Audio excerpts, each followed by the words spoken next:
Assalamualaikum warahmatullahi wabarakatuh. Okey, hari ini saya akan tunjukkan cara untuk positionkan pasien daripada tidur melentang kepada tidur mengiring. So, yang pertama, apa yang anda perlu buat adalah bengkokkan lutut dekat bahagian yang sebelah lagi. And then, tangan pasien perlulah silang ke dada. Satu macam ni.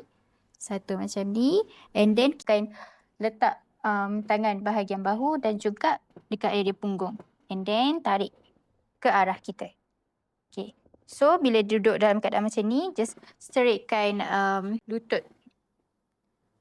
Antara lutut dan tangan, hendaklah dibetulkan straight juga. Nanti anda boleh letak bantal dekat bahagian bawah tangan dan juga bahagian bawah lutut. Okey, cara yang kedua, beza dia adalah position lutut je. Tadi kita bengkokkan.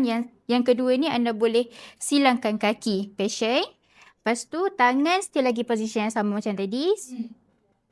Letak dekat dada, silang dekat dada and then just tarik je ke arah kita. Nah, macam tu.